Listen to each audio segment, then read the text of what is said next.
Retomando agora, a gente vai falar a respeito de resultados, iniciando o capítulo 2. Basicamente, a pergunta definitiva da PNL é: o que você quer? Um resultado é o que você quer, um estado desejado, algo que você não tem em seu estado natural. Resultados aparecem quando nós os alcançamos, daí o nome. E o primeiro passo para alcançá-los é pensar a respeito cuidadosamente. Por que você deseja seu resultado e se você deve desejá-lo, são perguntas que demandam respostas. Resultados em PNL são diferentes de alvos, metas e objetivos, pois foram cuidadosamente considerados e atendem determinadas condições que os tornam realistas, motivadores e alcançáveis. Algo que seja inalcançável passa a ser um sonho e não um resultado. Ao determinarmos um resultado, nos tornamos conscientes da diferença entre o que temos e o que desejamos. Essa diferença é o problema. Quando determinamos um resultado e temos certeza quanto ao nosso estado, podemos então planejar a viagem de um para outro. O que queremos, o que desejamos para o resultado efetivamente. Quando não sabemos o que queremos, há muitas pessoas que terão um enorme prazer em nos pôr para trabalhar para alcançar os resultados delas. Um resultado não é a mesma coisa que uma tarefa. Um resultado é aquilo que você deseja. Uma tarefa é aquilo que você precisa fazer para alcançá-lo. Não realize tarefas até que tenha determinado seu resultado. Problemas não podem ser solucionados a não ser que você defina um resultado. A mudança é uma jornada de um estado presente insatisfatório em direção a um estado desejado, seu resultado. Você utiliza vários recursos para ajudá-lo a fazer a jornada. Então a gente tem o estado presente, o estado desejado, e no meio do caminho ali a gente tem os recursos, que são estratégias mentais, linguagem, fisiologia, estados emocionais, crenças, valores, e isso tudo vai te ajudar a chegar no estado desejado. Mudança básica em PNL. Há 4 perguntas básicas que você precisa fazer para ser bem-sucedido nessa jornada. Essas 4 perguntas são: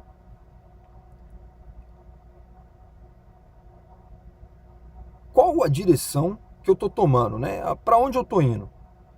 Quer dizer, o estado ou o resultado desejado. Por que estou indo? Qual o meu objetivo? Qual a minha motivação? São nossos valores que nos guiam. Como chegarei lá? A estratégia para a jornada. E se algo der errado? A gerência de risco e planejamento de contingências.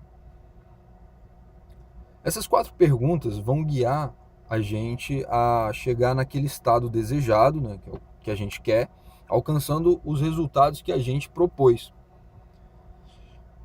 E pensando em resultados, os resultados se apresentam em dois aspectos. Primeiro, o pensamento voltado para resultados. Decidir o que quer em uma dada situação. E também orientação para resultados. Pensar em resultados consistentemente e ter direcionamento e propósitos gerais na vida. Até que saiba o que quer, o que fizer não terá propósito. E os seus resultados serão aleatórios.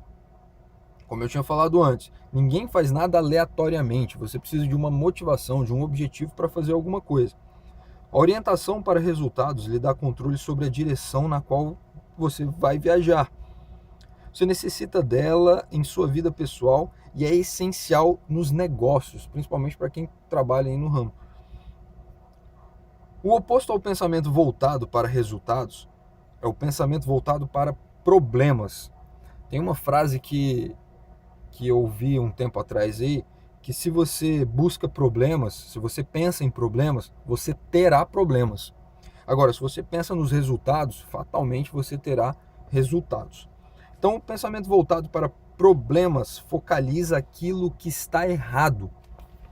Nossa sociedade está emaranhada no pensamento voltado para problemas. Vemos que está errado e o passo seguinte é atribuir a culpa, como se coisas ruins somente acontecessem porque as pessoas as causam deliberadamente, isto é, porque elas querem. Isso parece ser especialmente verdadeiro na política. Muitas pessoas se perdem em um labirinto de problemas, descobrindo sua história, seu custo e suas consequências, fazendo perguntas como: o que está errado? Há quanto tempo? Quando começou? De quem é a culpa? Por que você ainda não resolveu?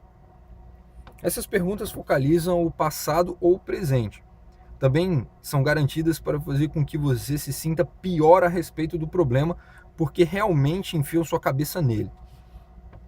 Problemas são difíceis porque o próprio ato de pensar nele faz com que nos sintamos mal e, portanto, menos capazes. Não pensamos tão claramente e assim é mais difícil pensar em uma solução. O pensamento voltado para o problema faz com que o problema seja ainda mais difícil de se resolver. É muito mais útil pensar em problemas em termos de contribuição e perguntar: qual foi a contribuição da outra pessoa para aquele problema? Qual foi a minha contribuição para o problema? Como a soma dessas contribuições constitui o problema? Essas perguntas nos levam em uma direção mais útil. O que queremos em vez disso e o que vamos fazer a respeito? Como estruturar resultados? Há 9 perguntas que você precisa fazer quando trabalha com resultados. Essas são conhecidas como condições bem formuladas.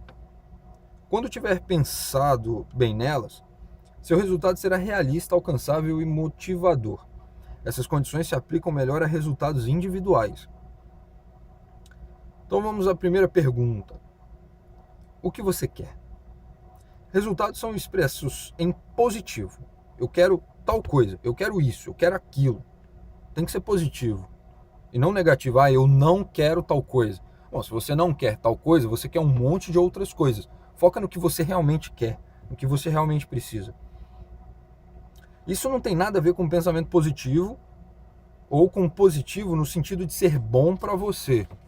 Mas foi o que eu falei. Aqui, positivo significa direcionado para algo que você quer, ao invés de algo que você não quer ou deseja afastar ou evitar.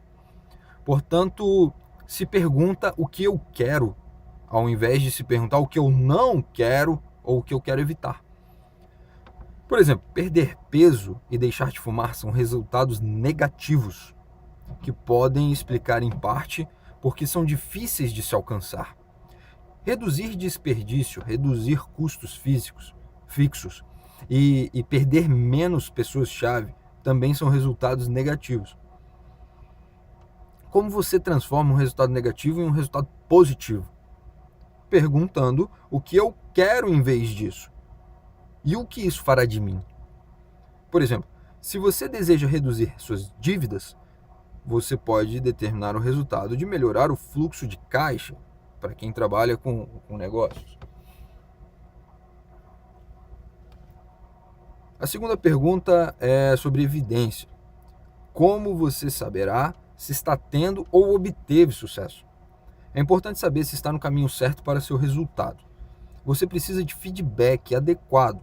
Aquilo que eu falei para vocês. Feedback é extremamente importante. Como é que você vai saber que você está alcançando seu objetivo se você não perguntar? Se você não souber como está acontecendo? E para saber disso, você precisa de um feedback, você precisa de um retorno. Quando você estabelece um resultado, deve pensar em como medirá o progresso e com que grau de precisão. Há 2 tipos de evidência. Feedback, à medida que você progride em direção ao resultado, e evidência de ter alcançado o resultado. Então é mais ou menos o seguinte: como você vai saber que está no caminho certo, que você está progredindo, e como você vai saber se já alcançou o resultado que você queria. Tem 2 perguntas para isso. São exemplos, né? Como saberei se estou no rumo certo para alcançar o meu resultado? O que medirei? Né? Quais são os meus parâmetros? E a outra é como saberei se alcancei esse resultado. O que verei, sentirei, ouvirei. Porque às vezes a gente quer alcançar alguma coisa e a gente não vê se já alcançou. A gente não sente se já alcançou. E a gente não ouve se já alcançou. Às vezes alguém pode dizer pra gente, beleza, tá, conseguiu, você conseguiu fazer, já deu certo. A terceira pergunta tem a ver com pontos específicos. Quando, onde e com quem? Onde você quer o resultado? Especificamente onde? Poderá haver locais e situações nos quais você não quer. Poderá desejar aumentar a produtividade, mas apenas em certos departamentos. Poderá desejar comprar uma casa, mas não se as taxas de juros passarem de um determinado patamar. Quando você quer? Poderá ter que cumprir um prazo, ou poderá não querer o resultado antes de uma data específica, porque outros elementos não estariam implementados para dele se beneficiarem. Então, você precisa se perguntar, onde especificamente eu quero isso? Quando especificamente eu quero isso? Em que contexto eu quero isso? Tem que ser extremamente específico, porque senão você não consegue determinar exatamente o que você quer. Por isso chama pontos específicos. A quarta pergunta tem a ver com os recursos. De que recursos você dispõe? Você precisa relacionar seus recursos. Eles recairão em 5 categorias, algumas mais relevantes do que outras, dependendo do seu resultado. Essas 5 categorias são objetos, pessoas, modelos, qualidades pessoais e dinheiro. Claro, a gente vive num mundo capitalista, então o dinheiro realmente é um recurso.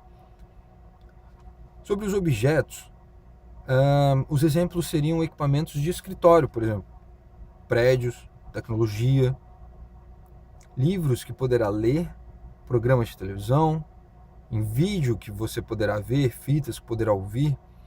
Isso aí, voltando para a hipnose, a gente tem diversos livros, apostilas, vídeos no YouTube, tudo que você imaginar sobre hipnose tem disponível gratuitamente, basta saber procurar.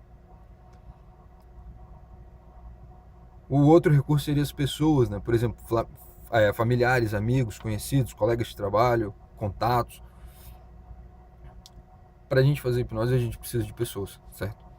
Para a gente tratar alguém, a gente precisa de alguém para ser tratado. A gente precisa de pessoas. Então, tudo que envolve a mente, obviamente, vai envolver pessoas. Então, o seu maior recurso em relação a isso seriam as pessoas. Agora, modelos.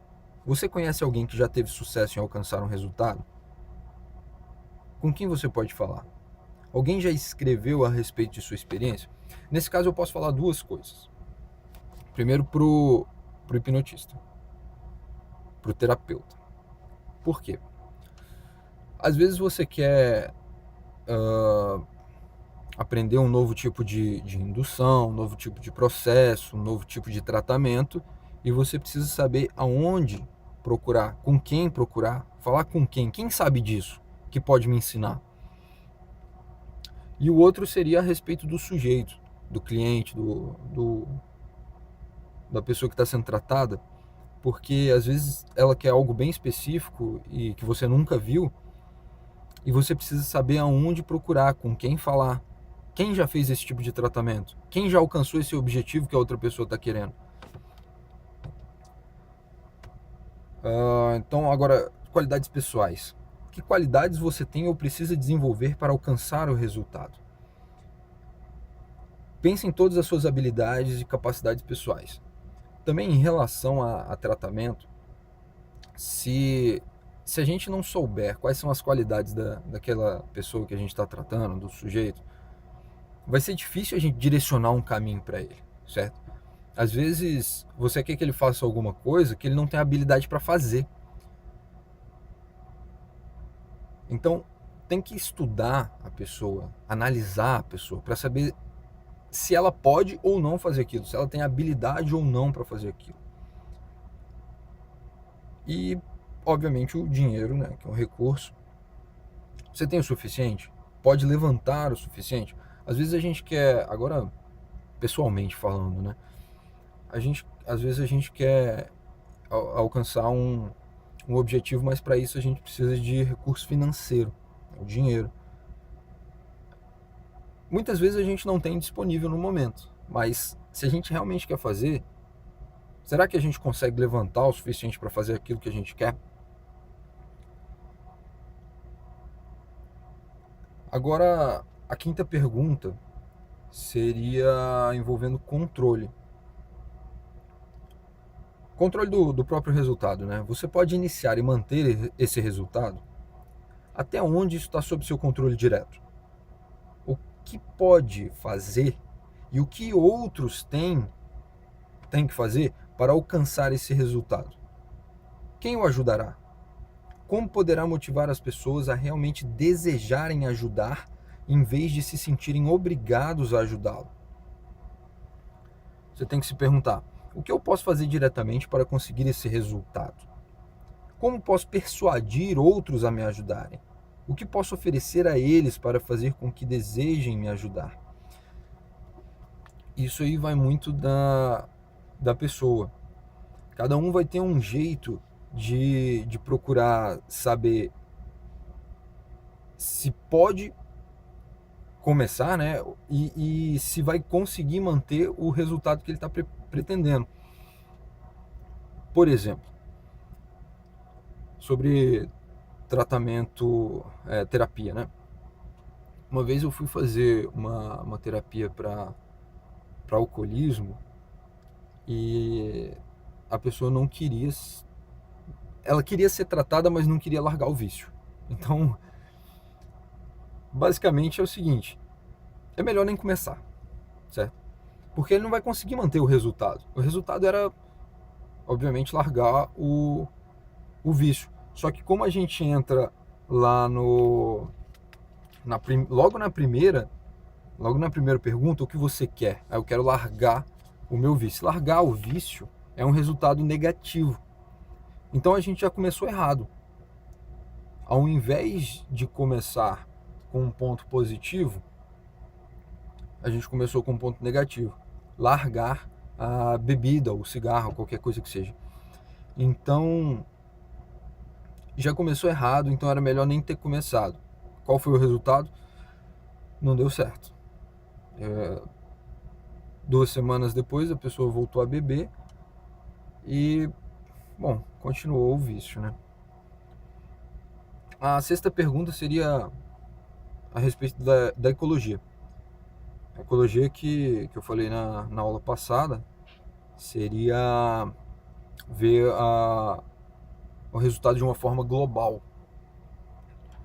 Será que se eu mexer em algum ponto específico, todo o meu ecossistema, todas as engrenagens vão continuar funcionando de forma correta ou vai dar algum problema, né? Então ele fala sobre as consequências, né? Quais são as consequências maiores desse resultado? E para isso tem algumas perguntas sistêmicas mais amplas a serem consideradas. Por exemplo, quanto tempo e esforço esse resultado exigirá? Tudo tem um custo de oportunidade. Despender tempo e esforço em uma coisa desvia recursos de outra. Então, às vezes, você está descobrindo um santo para cobrir outro e não está dando muito certo. E quem mais será afetado e como essa pessoa se sentirá, né? Você precisa adotar perspectivas diferentes. Em sua vida de negócios, considere seu chefe, seus clientes, seus fornecedores, as pessoas que você gerencia. Em sua vida pessoal, considere sua esposa, seus amigos, seus filhos. Quando pensar na ecologia do resultado, você pode ajudá-lo a mudar ou pensar em um meio diferente de alcançá-lo. Às vezes a gente sabe que se eu mexer numa coisa, uma outra coisa que não tem nada a ver vai começar a se desestabilizar, então a gente tem que pensar num outro meio era uma forma diferente de alcançar esse resultado. A sétima pergunta seria a respeito da identidade. Esse resultado tem a ver com quem você é? Recentemente eu estava conversando com uma pessoa e ela falou assim: as pessoas não mudam nunca. Aí eu falei: não, peraí, mudar é muito subjetivo. Mas basicamente o que ela quis dizer? Que a identidade não muda. Quem você é, aquela sua essência, aquilo que já vem gravado na sua mente, é realmente muito, mas muito difícil de mudar. É como se fosse aquela programação básica, né? Aquela programação base de quem você é, aquilo que te formou a vida inteira, aquilo que está impregnado no seu ser. Então, você pode aplicar isso tanto a nível individual quanto no organizacional. Então, a nível individual, suponha que você precisa gerenciar um projeto. Seu envolvimento com esse projeto poderá significar muito tempo longe de casa. Poderá significar abandonar outros projetos. Poderá desviá-lo de seu caminho e carreira. Embora você queira se envolver com esse projeto, ele simplesmente não se adequa a você. Aí você pode se perguntar: em que trabalhar no projeto me beneficiará? Se a resposta for ganhar experiência valiosa, poderá haver outros projetos ou treinamento ou consultoria que poderão ser preferíveis. Isto é, será que aquilo que eu quero vai me desviar completamente de quem eu sou? E será que isso realmente vale a pena para mim? E a nível organizacional, cada empresa tem uma certa cultura e um conjunto de valores essenciais que definem sua identidade.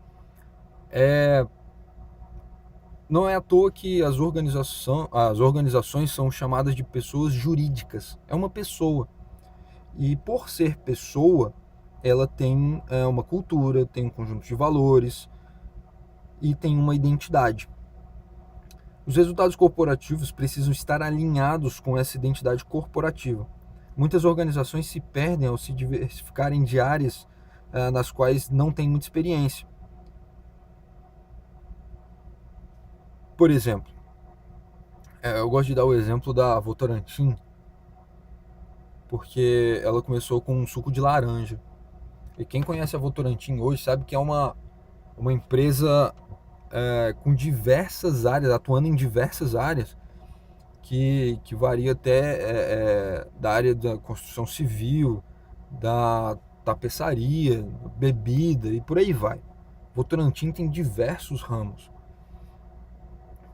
Assim como a Yamaha, por exemplo, que fabrica instrumentos musicais e veículos. A oitava pergunta fala sobre os resultados se encaixarem, né? Como é que seus resultados se encaixam? Por exemplo, como é que você come um elefante? Se é que alguém aqui come um elefante, né? Mas como você poderia comer um elefante? Um pedaço de cada vez, óbvio. Você não vai engolir um elefante inteiro, é impossível. Como é que você come um cavalo? Então não tem como. Como é que você come uma vaca? Se o resultado for demasiadamente grande, relacione todos os obstáculos que o impedem de alcançá-lo e estabeleça resultados menores para superar essas barreiras. Você precisa se perguntar: o que me impede de alcançar esse resultado? Quando você está com jacarés até o pescoço, é difícil lembrar que está ali para drenar o pântano. Quando o resultado for pequeno demais para ser motivador e você se sentir atolado em detalhes, pergunte-se: o que este pequeno resultado faz por mim? Conecte os detalhes ao resultado maior, mais motivador e do qual eles façam parte. E para terminar, falar de plano de ação. O que fazer a seguir? Uma vez que tenha passado seu plano por essas perguntas, poderá estar pronto para agir. Ou talvez para delegar. Ao delegar um projeto de negócios, informe seu pessoal do quadro maior para que possam ligar suas tarefas ao projeto maior. Certifique-se de que saibam pensar nos resultados por si mesmos. Isso assegurará que as tarefas deles estejam alinhadas com as suas. Levando isso para o lado terapêutico, você não tem como agir pela outra pessoa. Se a pessoa quer uma mudança, você precisa delegar essa mudança ao seu cliente, ao seu sujeito. Por quê? Porque você não vai estar ali o tempo todo. Você vai fazer o tratamento e vai delegar tarefas, funções, responsabilidades aos seus clientes.